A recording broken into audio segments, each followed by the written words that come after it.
तो हमने fundamental rights के डाउट क्लियर करना शुरू किया था, है ना। हमने उसमें आर्टिकल आपको मतलब 21A तक मैंने बता दिया था, जहाँ पे हमें जहाँ पर राइट टू हमें एलिमेंट्री एजुकेशन की बात की गई थी कि अभी 0 से लेकर 14 तक ये रिस्पॉन्सिबिलिटीज़ होती है कि अगर किसी भी अगर व्यक्ति का एज अगर 0 से लेकर 14 तक है तो उसे स्टेट गवर्नमेंट क्या करेगी, फ्री ऑफ कॉस्ट उसे एजुकेशन प्रोवाइड करवाएगी, है ना।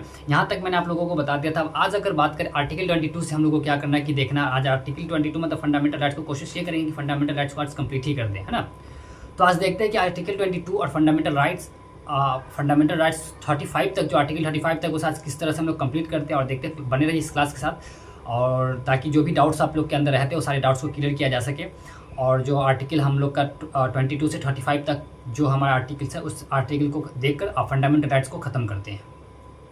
तो सबसे पहले अगर बात करें अगर मैं बात करूँ आर्टिकल 22 की, तो आर्टिकल 22 क्या है और आर्टिकल 22 में किस चीज़ की बात की गई है, किस चीज़ का जिक्र किया गया, अगर किस चीज़ का जिक्र आर्टिकल 22 में किया गया है। तो आर्टिकल 22 की अगर मैं बात करूँ तो आर्टिकल 22 में protection against arrest and detain in certain cases, कि अगर किसी सर्टन केसेस में मतलब ऐसा कोई केसेस हो जिसमें आपको क्या कर सकते हैं, अरेस्ट किया जा सकता है और कुछ दिन के लिए आपको डिटेन भी किया जा सकता है, ये आपका आर्टिकल 22 करता है। ये जो फंडामेंटल राइट्स है ये आर्टिकल 22 में मतलब ये डिस्कस किया गया और आर्टिकल 22 में ये चीज़ को रखा गया है कि आपको किसी भी सर्टन केस के लिए क्या किया जा सकता है कि आपको मतलब डिटेन किया जा सकता है उस चीज़ के लिए। लेकिन आपका जो मतलब जो फंडामेंटल राइट्स उस चीज़ को वायलेट नहीं किया जाएगा। आपको जिस तरह से मतलब आपको फंडामेंटल राइट्स मिल रहे थे उस तरह का आपका फंडामेंटल राइट रहेगा। उसमें किसी भी तरह के फंडामेंटल राइट्स में आपको कमी नहीं की जाएगी और आपका जो भी राइट्स है उसके राइट का वायलेशन नहीं किया जाएगा। और आर्टिकल 22 में क्योंकि डिटेन का मतलब मैं एक ये सिंपली ये बता सकता हूँ, जिस तरह से आपने देखा होगा 70 BPSC में भी जिस तरह से मतलब प्रोटेस्ट हुआ था, प्रोटेस्ट में क्या किया तो खान सर को कुछ मतलब कह सकते हैं कि कुछ देर के लिए डिटेन किया गया था, मतलब जैसे पुलिस वगैरह ने उठा के ले, क्योंकि मतलब सरकार को इस चीज़ का भय हो चुका था कि अगर खान सर इस आंदोलन में अगर रह जाएंगे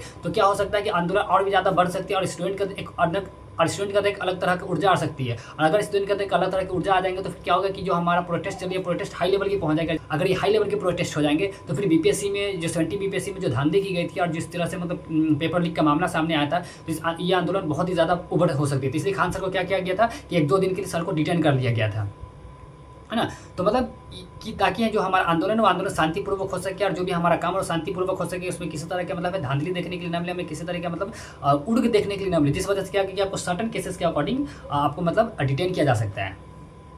ठीक है। अब अगर बात करते हैं आर्टिकल 23 की, तो आर्टिकल 23 हमारा क्या कहता है। तो आर्टिकल 23 की अगर मैं बात करूँ तो आर्टिकल 23 हमारा ये कहता है कि prohibitions of human traffic and force labour. तो सबसे पहले आपको ये यहाँ पे ध्यान रखना है कि human traffic and force labour, यहाँ पे 2 चीज़ का आपको ध्यान रखना है। सबसे पहले ह्यूमन ट्रैफिक और फोर्स लेबर। जैसे आप कभी कभी आपने सुना होगा कि जैसे क्या होता है कि भी ये ज़्यादा करके लेडीज़ों के साथ बहुत ज़्यादा होता है, कि मतलब जो फीमेल्स होती हैं उनके साथ बहुत ज़्यादा होता है, उनका ह्यूमन ट्रैफिक क्या होता है। ह्यूमन ट्रैफिकिंग का मतलब ये है कि अपन एक कंट्री से लेकर अपन अदर कंट्री में क्या करते हैं, ह्यूमन का मतलब सेल्स करते हैं। जैसे मान लीजिए अभी अगर कंट्री टू कंट्री हो सकता है, हमारा स्टेट टू स्टेट हो सकता है ये चीज़, तो हम लोग क्या करते हैं कि जैसे या फिर मतलब उसका मतलब गलत यूजेस करने के लिए क्या कर सकते हैं, ह्यूमन का ट्रैफिक करते हैं, है ना। ट्रैफिक अब जैसे मान लें कि कोई मतलब अगर अंडर एजेस है ना, अंडर एज अगर कोई फीमेल है, अगर उसका मतलब हम लोग ये ध्यान दे सकते हैं कि उसे क्या हम लोग ट्रैफिकिंग कर सकते हैं। अगर ट्रैफिक करेंगे जैसे हम स्टेट टू स्टेट कैरी कर सकते हैं, इसे डिस्ट्रिक्ट टू डिस्ट्रिक्ट कैरी कर सकते हैं, कंट्री टू कंट्री से कैरी कर सकते हैं। तो यहाँ पे क्या करते हैं, हम इस चीज़ को आर्टिकल 23 ये प्रोहिबिटेड करता है कि हमें किसी भी ह्यूमन्स का हम लोग क्या कर सकते हैं, ट्रैफिकिंग नहीं कर सकते। अब दूसरी बात यहाँ पे है कि फोर्स चाइल्ड,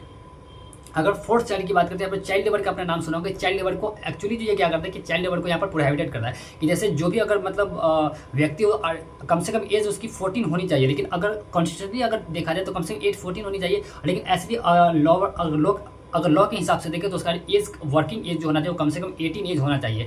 इसलिए यहाँ पे चाइल्ड लेबर को प्रोहिबिटेड करता है आर्टिकल 23 एंड ह्यूमन ट्रैफिकिंग को भी प्रोहिबिटेड करता है आर्टिकल 23। ठीक है। तो ये 2 चीज़ के बारे में आपको यहाँ पर ध्यान रखना है। आर्टिकल 23 2 चीज़ को प्रोहिबिटेड करता है, सबसे पहले ह्यूमन ट्रैफिक को और दूसरी बात यहाँ पर चाइल्ड लेबर को। ठीक है।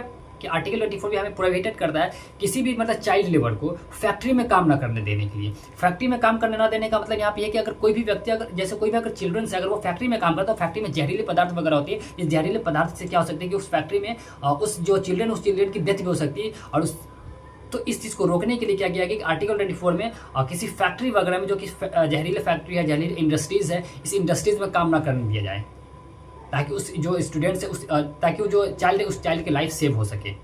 तो आर्टिकल 24 भी यहाँ पर इस चीज़ को करते हैं। लेकिन आर्टिकल 22 और आर्टिकल 23 को अगर बात करें तो यहाँ पे दोनों चाइल्ड लेबर की बात करती है और यहाँ पर जो ह्यूमन ट्रैफिकिंग है वो आर्टिकल 23 डील करता है इस चीज़ को। ठीक है। अब अगर यहाँ पे आर्टिकल 25 की अगर डील करते हैं तो आर्टिकल 25 से लेकर 28 तक आप लोग को पता है कि यहाँ पे हमें रिलीजन राइट दी जाती है। तो यहाँ पर सबसे पहले अब क्या है कि अब जो 25 जो हमारा आर्टिकल वो डील करता है, आर्टिकल 25 जो इस चीज़ को डील करता है, आप इंडिया में किसी भी धर्म को मतलब किसी भी रिलीजन को आप क्या कर सकते हैं, एक्सेप्ट कर सकते हैं बिना कोई फोर्स के अकॉर्डिंग, और किसी भी धर्म को आप प्रैक्टिस कर सकते हैं। ये आपके ऊपर राइट्स है, आपको ये कोई भी फोर्सफुली नहीं कर सकता। अगर आपको कोई ये चीज़ फोर्सफुली करवा रहा है तो आपके फंडामेंटल राइट्स का यहाँ पर उल्लंघन हो रहा है, और आप चाहे तो उस पर केस भी कर सकते हैं, और उस व्यक्ति पर केस भी अच्छे तरीके से चलाए जाएंगे, क्योंकि आपके फंडामेंटल राइट्स की उल्लंघन की गई है। और जब भी अगर किसी व्यक्ति की फंडामेंटल राइट्स की उल्लंघन होती है, यहाँ पर सुप्रीम कोर्ट और हाई कोर्ट, मैंने पहले ही बताया कि आर्टिकल 32 के अकॉर्डिंग सुप्रीम कोर्ट और आर्टिकल 226 के अकॉर्डिंग हाई कोर्ट इस पर एक्शन लेती है।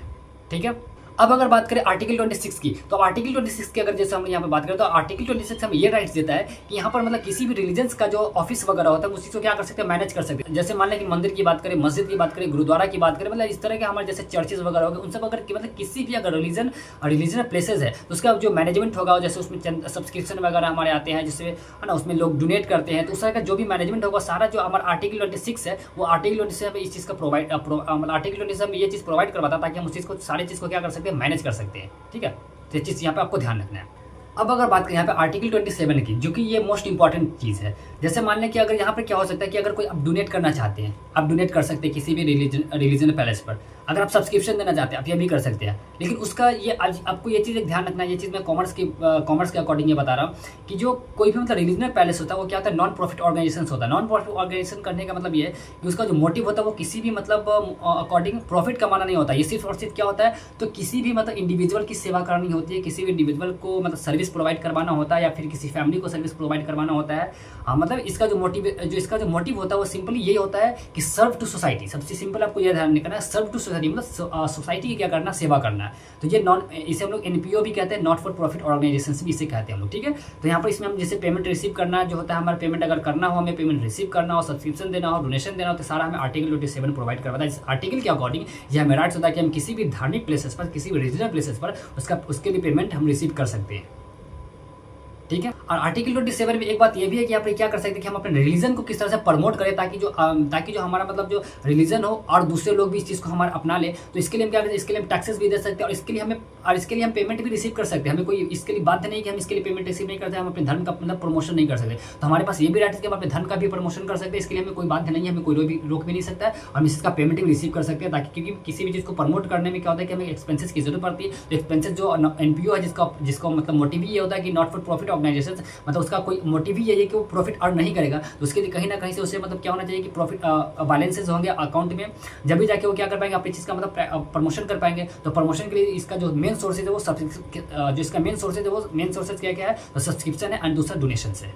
ठीक है, ये दो चीज़ों पर एनपीओ टिकी हुई होती है। इसके लिए हम पेमेंट रिसीव भी कर सकते हैं, पेमेंट दे भी सकते हैं। अपने ध्यान ये भी रखते हैं, हम अपने मतलब रिलीजन का क्या करते हैं, प्रमोशन भी कर सकते हैं। तो ये हमें कौन राइट देता है, तो आर्टिकल 27 हमें ये राइट देती है। ठीक है, अब आर्टिकल 28 की बात करें तो आर्टिकल 28 हमें ये राइट्स देता है कि हम लोग क्या कर सकते हैं कि मतलब अपने धर्म के लोग अपने रिलीजन को लेकर किस तरह हम इसका प्रमोशन तो अब कर चुके हैं, तो इसके लिए कोई रिलीजन जो मतलब प्लेसेस होना चाहिए, इसके लिए कोई एजुकेशन इंस्टीट्यूशन होना चाहिए। तो हम अपने मतलब रिलीजन को लेकर क्या कर सकते हैं कि किस तरह हम अपना एजुकेशन को लेकर मतलब रीजनल एजुकेशन को हम लोग किस आगे मोटिवेट करेंगे, मतलब किस तरह आगे प्रमोशन करेंगे, इसके लिए हम अपना एक इंस्टीट्यूशन भी खोल सकते हैं। तो ये जो राइट्स हमें देता है वो आर्टिकल 28 देता है। आपको ध्यान रखना है कि आर्टिकल 25 से लेकर 28 तक हमें रिलीजन फ्रीडम्स मिलती है यहाँ पर। ठीक है, और हम किसी भी धर्म को एक्सेप्ट कर सकते हैं अकॉर्डिंग टू आवर चॉइस। लेकिन अगर हमें कोई इस चीज़ के लिए फोर्स करता है कि नहीं आपको यही धर्म को अपनाना है, इसी धर्म को मानना है, इसी धर्म को ये करता है, फिर यहाँ पर आपके फंडामेंटल राइट्स की उल्लंघन हो रही है। फिर मैं आगे यही कहूँगा कि आप सुप्रीम कोर्ट सबको जाने का राइट्स है या फिर हाई कोर्ट आपको जाने का राइट्स है।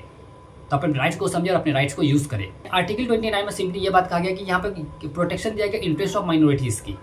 ठीक है, आर्टिकल 30 की बात करें तो आर्टिकल 30 हमें ये राइट्स देता है यहाँ पे किसी मतलब आर्टिकल 30 ये हमें राइट देता है कि किसी माइनॉरिटीज़ का मतलब एजुकेशनल इंस्टीट्यूट में एडमिशन किया जा सकता है और वो भी एजुकेशन ले सकता है। तो आर्टिकल जो 30 हमारा वो यहाँ पे हमें ये राइट्स देता है कि जो भी माइनॉरिटीज़ में वो किसी भी इंस्टीट्यूशन में क्या कर सकता है कि एडमिशन ले सकता है और वहाँ पर अपनी एजुकेशन को कंटिन्यू कर सकता है। ठीक है, तो ये हमें जो राइट मिलता है ये राइट हमें इंडियन कॉन्स्टिट्यूशन के आर्टिकल 30 हमें देता है। ठीक है, आर्टिकल 31 की बात करते हैं, यहाँ पे compulsory of acquisition of property का था। तो यहाँ पे इसे क्या करते हैं, इसे रिपील कर दिया गया इस आर्टिकल्स को, है ना, मतलब इस आर्टिकल को हटा दिया गया। ये पहले फंडामेंटल राइट्स थे, लेकिन अब फंडामेंटल राइट्स नहीं आफ्टर केशवानंद भारती केस के अकॉर्डिंग, है ना, क्योंकि उस समय ये बहुत बवाल वगैरह भी चला था और बहुत ज़्यादा मतलब सुप्रीम कोर्ट में डिबेट वाला का सेशन बना था। उसी राइट टू प्रॉपर्टी हमारा फंडामेंटल राइट्स था, लेकिन अभी इसे हटा दिया गया है। फंडामेंटल राइट अब हमारा राइट टू प्रॉपर्टी नहीं है। ये कैसी राइट्स है, तो ये हमारा एक कॉन्स्टिट्यूशनल राइट है लेकिन फंडामेंटल राइट्स नहीं है।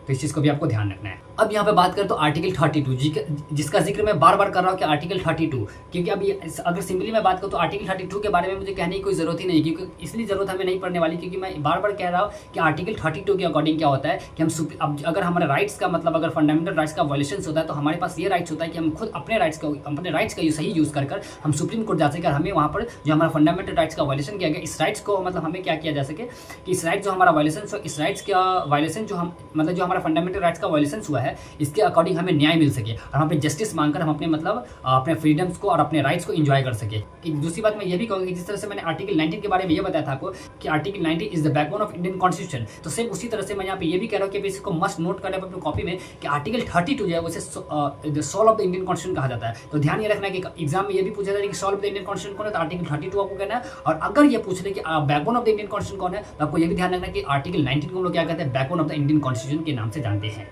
ठीक है। कि अब अगर आर्टिकल 33 के बारे में बात करें तो आर्टिकल 33 के बारे में ये कहा जाता है कि पार्लियामेंट्स के पास ये पावर होते हैं कि कुछ समय के लिए आपके फंडामेंटल राइट्स को क्या किया जा सकता है कि खत्म किया जा सकता है। जैसे कुछ समय के लिए नहीं कि कंप्लीट, जैसे मान लें कि अगर देश में इमरजेंसी लागू हो गया तो आपके फंडामेंटल राइट्स को खत्म कर दिया जाता है कुछ देर के लिए। ठीक है, तो आपको ये चीज़ ध्यान रखना, ये पावर सिर्फ और सिर्फ किसके पास होती है, तो फंडामेंटल राइट्स को खत्म करने का पावर सिर्फ और सिर्फ पार्लियामेंट के पास होती है। ये कुछ स्पेशल केस में हो सकते हैं, बाद बाकी कभी भी फंडामेंटल राइट्स को खत्म नहीं किया जा सकता है। ठीक है, ये चीज़ को आपको ध्यान रखना है बिल्कुल। अब अगर बात करें आर्टिकल 34 की, तो आर्टिकल 34 के अकॉर्डिंग क्या हो सकता है कि आपके फंडामेंटल राइट्स को रिस्ट्रिक्ट किया जा सकता है, लेकिन कुछ केसेस में, यहाँ पे भी आपको कुछ केसेस ध्यान रखना कि अगर देश में या फिर देश के कुछ एरिया में या फिर कुछ स्टेट्स में या फिर कोई स्टेट्स में या फिर कोई डिस्ट्रिक्ट्स में या फिर किसी पर्टिकुलर एरिया में अगर क्या होता है कि उस एरिया में अगर मार्शल लॉ लग जाता है, तो अगर मार्शल लॉ जैसे लगते हैं वहाँ पे फंडामेंटल राइट्स खत्म हो जाते हैं। और जैसे आपके फंडामेंटल राइट्स खत्म हो जाते हैं तो आपको यहाँ पर आर्टिकल 32 का यूज़ करके फंडामेंटल राइट्स खत्म हो जाते हैं, वहाँ पर मार्शल लॉ को लगा दी जाती है। ठीक है, तो आपको ये भी ध्यान रखना है आर्टिकल 33 के अकॉर्डिंग पार्लियामेंट के पास ये राइट है, और आर्टिकल 34 के अकॉर्डिंग अब मार्शल लॉ अगर लग जाती है तो फिर आपका फंडामेंटल राइट्स को वहाँ पर खत्म कर दी जाती है। ठीक है, ये नेशनल इमरजेंसी के केस में भी हो सकता है, ये मैंने आपको पहले भी बता दिया। अब अगर आर्टिकल 35 की बात करें तो आर्टिकल 35 की अगर हम लोग यहाँ पे बात करें तो आर्टिकल 35 यहाँ पे क्या हमें मतलब बताता है कि आर्टिकल 35 के अकॉर्डिंग कि legislation to give affect to some of the provisions of fundamental rights, कि यहाँ पर लेजिस्लेशन कुछ हमारे फंडामेंटल राइट्स को अफेक्ट कर सकता है अगर कुछ प्रोविजंस है हमारे फंडामेंटल राइट्स में। जब तो पहले से लेकर अभी तक मैंने आर्टिकल 12 से लेकर आर्टिकल 35 तक मैंने टोटली कंप्लीट कर दिया, और इसी के साथ आपका फंडामेंटल राइट्स कंप्लीट होता है। तो फंडामेंटल राइट्स के बारे में आपको ध्यान रखना है कि जो सबसे मोस्ट इंपॉर्टेंट है आपको सिंपली वो ध्यान रखना है कि आर्टिकल 12 को आपको ध्यान रखना है, उसमें स्टेट फंडामेंटल राइट्स का उसके डिफिनेशन दिया गया। अगर आर्टिकल 14 की बात करें तो आप अभी इक्वालिटी बिफोर लॉ की बात करता है। अगर आर्टिकल 15 की बात करें तो किसी के साथ भेदभाव नहीं किया जाता, या किसी के साथ भी भेदभाव नहीं किया जा सकता है, न रेस के अकॉर्डिंग, न सेक्स के अकॉर्डिंग, न प्लेस ऑफ बर्थ के अकॉर्डिंग, न कास्ट डिस्क्रिमिनेशन के अकॉर्डिंग, न रिलीजन के अकॉर्डिंग, मतलब किसी भी अकॉर्डिंग वहाँ पर डिस्क्रिमिनेट आपके साथ नहीं किया जा सकता। आर्टिकल 17 को बाबा साहब भीमराव अम्बेडकर ने ऐड करवाया था, और ये आर्टिकल भी बहुत ज़्यादा इंपॉर्टेंट है, एग्जाम में सारे खड़े क्वेश्चन आते हैं यहाँ पे कि कौन ऐसा आर्टिकल है जो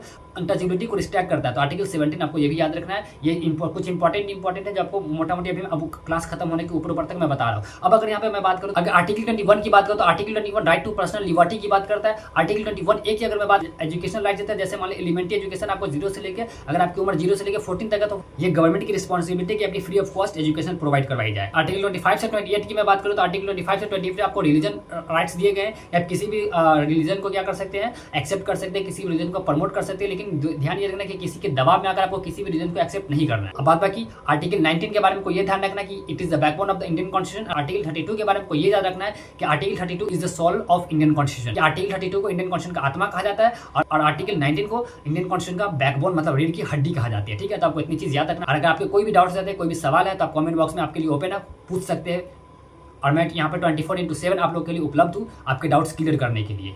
जय हिंद।